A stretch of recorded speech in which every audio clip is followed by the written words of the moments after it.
من الشيطان الرجيم بسم الله الرحمن الرحيم إن الحمد لله الملك العزيز الوهاب الكريم الرحيم التواب مالك يوم الجزاء والحساب غافر الذنب قابل التوب شديد العقاب أشهد أن لا إله إلا الله وحده لا شريك له شهادة خالصة عن الشبهات والرياء ونشهد أن محمدا عبده ورسوله شفيع العصاة في يوم الحساب صلى الله عليه وعلى آله وأصحابه خصوصا على الإمام أول الصحابة وأفضلهم أمير المؤمنين والمتقين أبي بكر الصديق المجاهد في المجد والمنبر والمحراب وعلى الإمام الخمام أعدادهم أمير المؤمنين والمتقين عمر الفاروق الصاحب الشر والاحتساب وعلى الإمام أحلامهم أمير المؤمنين والمتقين عثمان ذي النورين الزكي جميع التي والكتاب وعلى الإمام الخمام آجالهم أمير المؤمنين والمتقين علي الودي وفي أساد الله الملك الوهاب وعلى الإمامين الخمامين.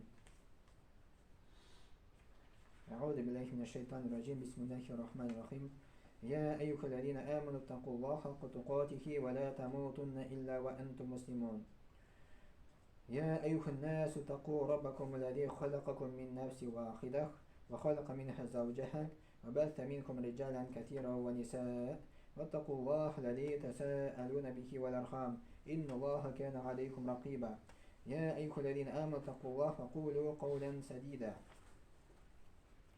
بسم الله الرحمن الرحيم والصلاة والسلام على نبينا محمد وعلى آله وصحبه أجمعين. السلام عليكم ورحمة الله وبركاته.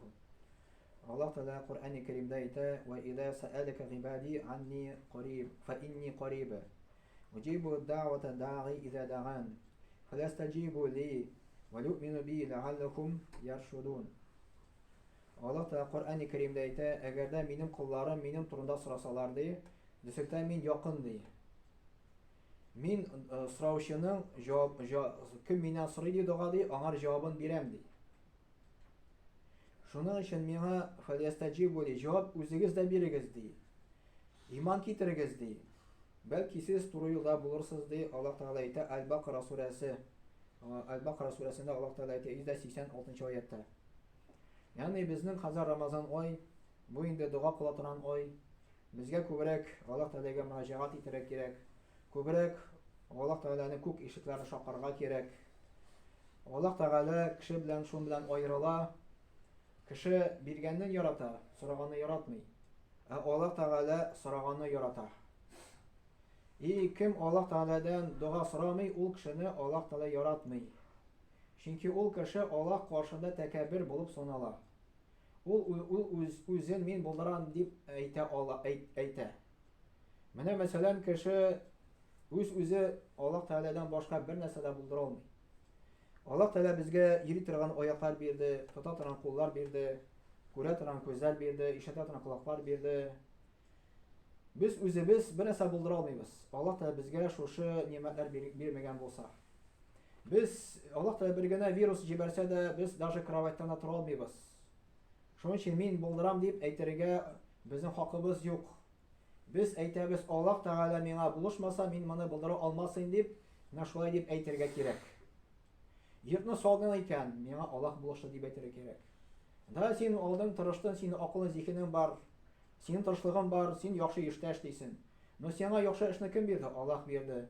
Sana şuşu akılını kim berdi? Allah berdi. Şuşunday yaxşı ten sana kim berdi? Allah berdi. Şuşu Allah da şuşu yaxşı ten bermegen bolsa, akılını bermegen bolsa, yaxşı işini bermegen bolsa, sen yaxşı yırt sala almıysın. Şunun için biz Allah'a qaytarabız bütün maqtawlarını, Allah'a qaytarabız bütün şükürlerimizni. Allah da dilemese biz onu buldura almayız. Şunun için Allah Teala kim Allah Teala'dan dua soramay, onu yaratmay degen. Allah Teala ite benim kullarım benim turunda sorasalar de min dürüstlükte yakın diye. Allah yakın. Onu ko'tarib gina Allah'tan sonra Allah Teala seni bile göre işite. Allah Teala o'zi zoti bilan jinchi ko'kdan dastunroq bo'lsa da Allah Teala o'zining eshituvi bilan, o'zining ko'ruvi bilan, o'zining ilmi bilan, kontroli bilan bütün yerda. U bizni butunimizni ko'rib tura, butunimizni bilib tura. Shuning uchun qo'lni ko'tarib Allah Teala'dan biz so'raymiz. Birek de Ramazan ayda ko'proq yishroq Allah Teala'dan so'rab kerak duolarni. Birek namazlarda ruxsat etilar namazda sajdada dua so'rara Allah Teala'dan. secdede Subhan Rabbiyel A'la aytgandan so'ng o'zimizning hajatimizni Allohga bildiramiz. No farz namazdan tış, nafil namazlarda, sünnet namazlarda. Farz namazda qoy bir g'olimlar ruxsat etadi, qoy bir g'olimlar ruxsat etmaydi.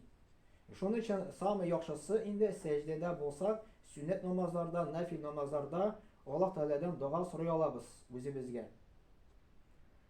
Andari Allah Teala aytadi: "Va qala robbukum ud'uni astajib lakum."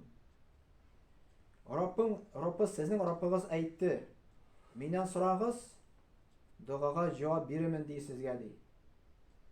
Yani Muhammed Peygamber sallallahu aleyhi ve sellem aytdi: "Men Allohdan so'radim, menga u javob bermadi" deb aytmagiz deydi. Ul biri, o'z vaqti bilan biri. Şunun için duoga javob eshittirdi bular. Birinchisi tez orada javob keluv, ikkinchisi qiyomat kunida qoldiruv, uchinchisi taqdirning o'zgaruvi degan. Biz Alloh taoladan so'radik duo. Allah da bizga bermey. Ne için bermey? Значит, Allah biluşi, значит, ol bizning için hayırlı tugul. Mesela kişi kıybatlı maşina sırayken Allah Teala'da. Allah da bile, eğer de bana kıybatlı maşina versen, ol kişi bozular. Onun ahlakı, halkı bozulara mümkün, kıybatlı maşina verse. Yeyse başka sebepler bulurlar mümkün. Yeyse o avariyalar ölürge mümkün. Şunun için nedir sebepmiş Allah da vermey. İmne bu duanı Allah Teala kaldırar kıyamet gününe. Kıyamet günde kişi aytar ekan: "Ko'proq shunday duolar bo'lsin" deyip который Allah Teala dünyada cevap vermedi. Çünkü Allah Teala kıyamet günde şu dünyaya qaraganda ko'proq bo'lakli bizga, ko'proq ajrlarini bera bizga, jannatlarni bera, jimoqlarni bera, ko'proq berashak shin bu dunyoga qaraganda. Andara taqdirning o'zgaruvi, yozmish o'zgarar. Yani biz Allah'tan dua so'raymiz, ol dua ko'kka minib, ol bala qazo bilan kurasha. Hele eğer de bizim duamız güçlüyken bela qazoni jinga bela qazo kelmaydi degan. Eğer de bizim dua indi zayıf, bela qazo kuchli, bela qazo kele şu duani jingib, ha уже zayıflangan formasında indi. Da onu dua bilan kurashdi, duani kuchlas, azrak kuchin oldi, ol bela qazoni. Bela qazo keldi, no уже zayıfroq formasında indi. Şunun için biz Allah Teala'dan dua so'raymiz. Men Allohdan so'radim, u menga javob bermadi deb aytmagiz deb Muhammed Peygamber sallallohu alayhi vasallam aytdi. Dua so'raganda решительный bo'lib so'rga kerak. Allah Teala menga javobini berir deb. Berirmikan, yo'qmikan deb shiklanib tugul. Ya Rabbim menga shuni ber deb Allohdan dua so'raymiz. No dua qilar oldidan onun o'zining adabi bor. Şu adabi bilan dua qilsak yaxshiroq bo'lar. Birinchisi Allah Teala'ni maqtab, Elhamdülillahi Rabbil alamin deyip Allah Teala'ni maqtaymiz. Şükürler aytib, bütün nimetlerini esga tushirib, который sen Allah Teala berdi. Andara Allah Teala'dan g'afur so'rab, gunohlar uchun gunohlarni esga tushirib, tavba qilib, andara Allah salavatlar aytib, Allohumma solli va sallim ala nabiyina Muhammadin deyip salavatlar aytib. Bir taqir aytganda bo'lar, 3 taqir aytganda bo'lar, 100 taqir aytganda bo'lar, 1000 taqir aytganda bo'lar, bek yaxshi, kim ko'proq ham yaxshiroq edi. Shundan so'ng so'raysan Alloh Taoladan duo indi. Alloh so'ramasan da bo'lar, no Alloh so'rasan yaxshiroq, ul ona adabi. Duoga javob yaxshiroq kelar. Birinchi Alloh Taoladan maqtaymiz, andara Allohdan g'afur so'raymiz gunohlar uchun, andara shukr aytamiz, andara salovatlar aytamiz, andara o'zimiz uchun duo so'raymiz endi. Biz indi tege gelingan biz tege arvaqlar için dua so'raga ul bek yaxshi, bek ko'rkam odat. No duoda o'zimizni unutmayk. Yani birinchi duoning adabi boshqani o'zindan. Birinchi o'zingga so'ra, andara boshqa kishilar uchun so'ra deganim. O'zingga so'ra duoni, andara arvaqlar uchun so'ra. Arvaqlarni begrek de unutmaymiz atiyanini. Atiyanini unutmaymiz. Mene tege imamlarını, mullalarını anda aşka şakaralar biz yine dua kılavuz arvaqlar için. Yaxşı elbette. No ikinci yağı var. Şu kişi, который hoca yurtның икәнеме, ул dua kılsa o'zi yaxşıroq. Çünkü onun ixlaslıraq kelib чыга дуасы. Да, мондай список чыгаралар, аны dua кыласын. Nаны имамның дуасы ихласлырак алайык чыкмаска мөмкин. Чөнки списокта булган кешеләрне ул белми, кем алар. Теге кеше белә, который язды. И ул кеше дуга кылса, Аллаһка мөрәҗәгать итсә, ул тагын да яхшырак була. Менә бу дуга кылу. Яндары Мөхәммәд пәйгамбәр саллаллаһу алейһи ва сәллям бу җирдә яшәүче берәр мөселман Аллаһка дуга кылса, Аллаһ аңа сораган әйберен бирер яки берәр бәладән коткарыр дигән. Шундый Мөхәммәд пәйгамбәр саллаллаһу алейһи ва сәллям хадисе бар икән. Андары әгәр берәр мөселман Аллаһтан гынаһлы эштән һәм туганлык араларын өзүдән башка нәрсәләр сораса, Аллаһ аңа әлбәттә җавап кайтарыр. Яки җавапны ахиратка кадәр кичектерер, яки аны золымнан саклап калыр дигән.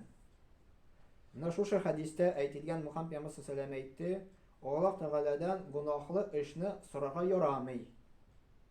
Мәсәлән, ярап маңла миңа хәмер бир дип, мәсәлән, андый дуга сорарга ярамый. Һәм башка менә шундый дуга сорарга ярамый гынаһлы әйберне сорарга. Ату кемдер әйтмешли, аракыны да хәзер бисмилла әйтеп эчәләр инде дип әйтүчеләр бар. Беренчедән ул аракы харам, икенчедән анда бисмилла әйтелми, вообще анда Аллаһ Тәгаләне искә төшереп, ничек син хәмерне эчә аласың монда инде.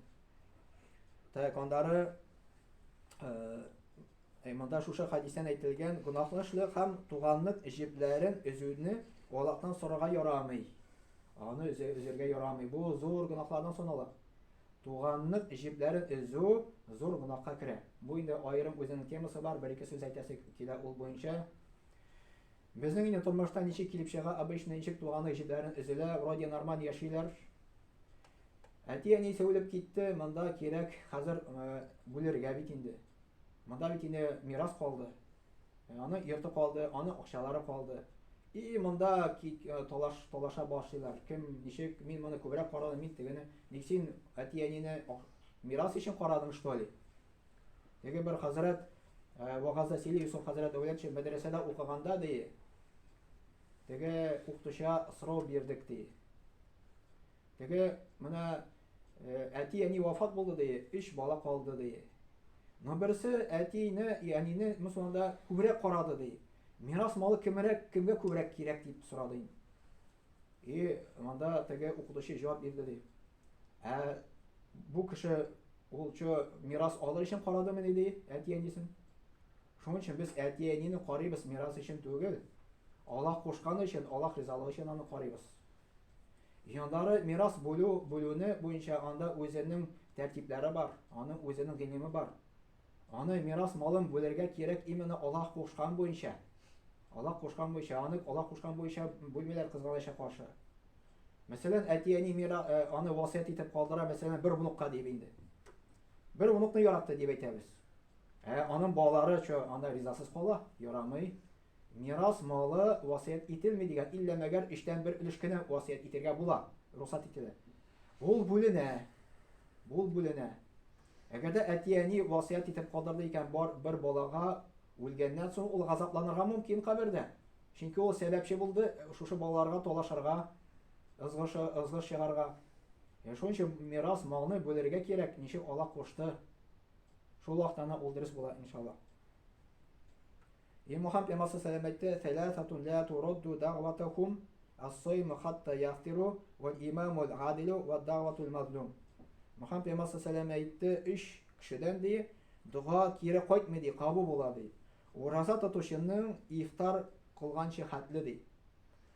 Андары гаделле имамның дуасы кабул була һәм рәҗитләнгән кешенең дуасы кабул була дип килә. Ягъни ураза тотучы biz iftar алдыннан 5-10 минут калгач эштән үк Аллаһтан дуга сорыйбыз. Я Раббым, миңа шуны бир дип.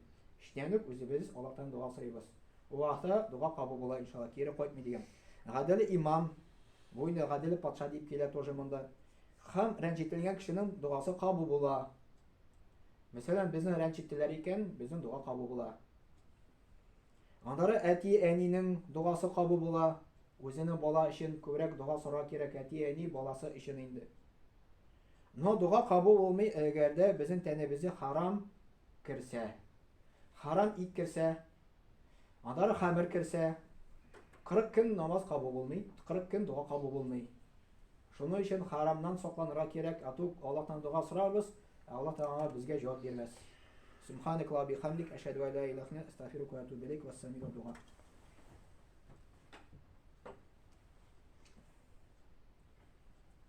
Innal hamdalillah nahmaduhu wa nasta'inuhu wa nastaghfiruh. Wa na'udzu billahi min shururi anfusina